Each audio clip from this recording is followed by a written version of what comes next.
날마다 솟는 샘물과 함께하는 오늘의 큐티 시간입니다. 12월 24일 토요일 오늘의 말씀은 베드로후서 3장 1절로 7절의 말씀입니다. 사랑하는 자들아, 내가 이제 이 둘째 편지를 너희에게 쓰노니 이 두 편지로 너희의 진실한 마음을 일깨워 생각나게 하여 곧 거룩한 선지자들이 예언한 말씀과 주 되신 구주께서 너희의 사도들로 말미암아 명하신 것을 기억하게 하려 하노라. 먼저 이것을 알지니 말세에 조롱하는 자들이 와서 자기의 정욕을 따라 행하며 조롱하여 이르되 주께서 강림하신다는 약속이 어디 있느냐?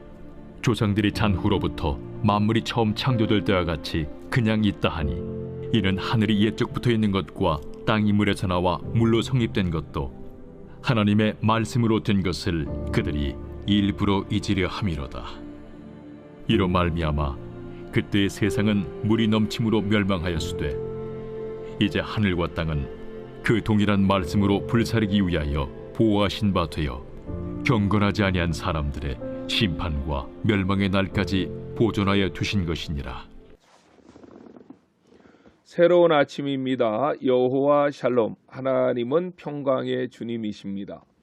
베드로전서는 외부적인 박해로 인해 힘들어하는 성도들을 권면하기 위해서 쓰여진 책이라면 베드로후서는 내부적인 문제, 즉 교회 안에 이단이 들어왔을 때에 어떻게 교회를 바른 길로 인도하며 든든히 세울 수 있을까 고민하면서 베드로가 기록했던 내용들입니다. 1장에는 베드로가 자신의 자서전적인 삶을 되돌아보며 성숙한 삶으로 나아가라고 권면합니다. 2장은 거짓 선지자들, 거짓 선생들, 이단을 조심하라는 내용인데 베드로후서 2장 내용은 유다서 1장 4절로 18절 내용과 거의 일치합니다.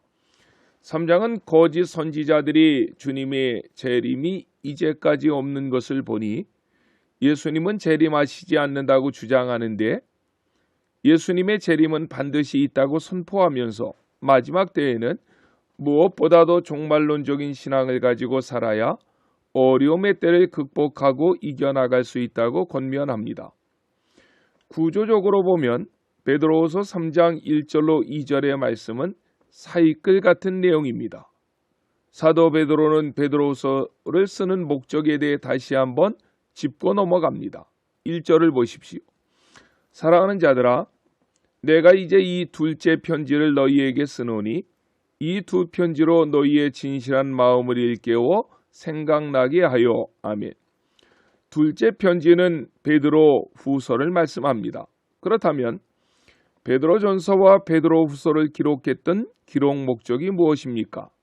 1절 하반절에서 이 두 편지로 너희의 진실한 마음을 일깨워 생각나게 하여 라고 했습니다. 이 두 편지로 너희의 진실한 마음을 일깨우기 위함이었다는 것인데 진실하다는 것은 깨어짐이 없는 상태, 나누어지지 않는 마음이란 뜻입니다. 어떻게 하면 우리 마음이 나누어지지 않고 끝까지 주님을 잘 섬길 수 있을까요? 2절에서 말씀합니다. 곧 거룩한 선지자들이 예언한 말씀과 주 되신 구주께서 너희의 사도들로 말미암아 명하신 것을 기억하게 하려 하노라. 아멘. 그 유일무이한 비결은 하나님의 말씀인 성경입니다.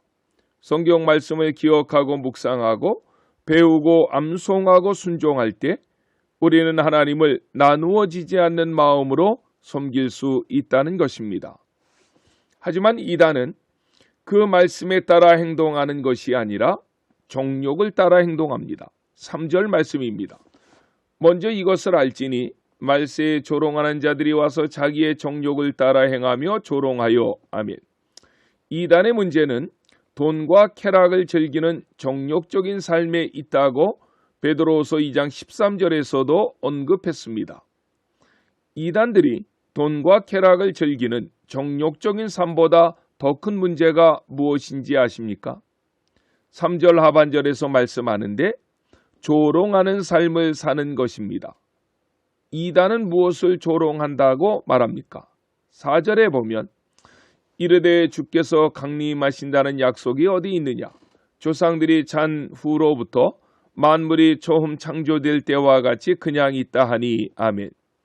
거짓 선생들, 이단들의 대표적인 특징은 하나님의 약속, 성경을 조롱하는 것입니다. 특히 베드로후서 3장은 하나님의 약속된 말씀 중에서 예수님의 강림, 재림을 부인한다고 말씀합니다. 예수님의 십자가, 부활, 재림을 부인한다면 성경 말씀 전체를 부인하는 것이 아닙니까? 그렇다면 그들이 예수님의 재림을 부인한다고 할 때 나름대로 근거가 있어야 하지 않습니까? 그들은 그 근거를 4절에서 말씀하고 있는데 이르되 주께서 강림하신다는 약속이 어디 있느냐? 조상들이 잔 후로부터 만물이 처음 창조될 때와 같이 그냥 있다 하니 아멘. 이단들은 두 가지로 예수님의 재림을 부인한다고 말합니다. 첫 번째로는 재림에 대한 말씀이 없다고 주장합니다. 두 번째로는 세상은 창조 때부터 지금까지 변함이 없이 동일하다는 것입니다. 이때 베드로의 반론이 무엇입니까? 5절부터 나오는데 베드로의 반론은 재림에 대한 말씀은 성경 안에 수없이 많이 기록되어 있다는 것과 성경에 기록된 창조의 사건을 믿는다면 같은 성경 안에 기록되어 있는 예수님의 재림에 대해서도 믿어야 하지 않느냐고 반문하고 있는 것입니다. 자기들 마음에 편리한 대로 성경을 믿고 안 믿을 수가 없다는 것입니다. 그러면서 세상이 창조 때부터 지금까지 변함이 없다는 것에 대해서도 반론하는데 그 반론은 6절에서 노아의 홍수 사건을 이야기합니다. 노아 홍수로 인해서 세상은 심판을 받지 않았느냐? 노아 홍수 사건으로 인해 세상은 크게 변화되지 않았느냐라고 반문하는 것입니다. 그러면서 노아 시대를 생각해 보라는 것입니다. 하루 이틀도 아니고 120년 동안이나 큰 비가 올 것이라고 하면서 산 위에다가 배를 만들고 있는 노아를 보며 사람들이 얼마나 노아를 비웃고 조롱했겠습니까? 그런데 하나님께서는 때가 되자 하늘문을 여시고 궁창 위의 물을 땅에 쏟아 부으심으로 인류를 물로 심판하신 것입니다. 그때 지구상에서는 노아의 8 식구만이 하나님의 심판을 피할 수가 있었습니다. 하나님의 말씀을 믿고 순종했기 때문입니다. 그리고 예수님이 오셨고 예수님이 오신 이후에 또다시 2000년이 지났습니다. 오늘날에도 베드로가 활동했던 시대의 거짓 선생들과 같은 이단들이 아주 많습니다. 2000년 전에 오신다고 말씀하셨던 예수님은 어제도 오시지 않았고 오늘도 오시지 않는 것을 보라. 그래서 예수님의 재림은 없다고 하면서 교회에서 그렇게 말하는 것은 믿을 수 없는 말이고 꾸며낸 신뢰라고 거짓 선생들은 오늘날도 주장하고 있습니다. 그렇다면 왜 예수님은 2000년이 지났지만 오시지 않습니까? 3장 8절에서 말씀합니다. 사랑하는 자들아 주께는 하루가 천년 같고 천년이 하루 같다는 이 한 가지를 잊지 말라. 아멘. 우리에게 2000년은 매우 긴 시간이지만 영원하신 하나님께는 천년이 하루 같은 것입니다. 하나님의 약속은 신실합니다. 진실합니다.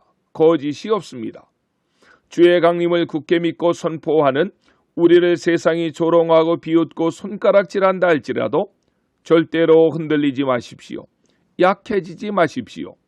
그럴 때에는 노아처럼 더욱 그 약속의 말씀, 성경 말씀을 붙잡고 순종하는 삶을 사십시오.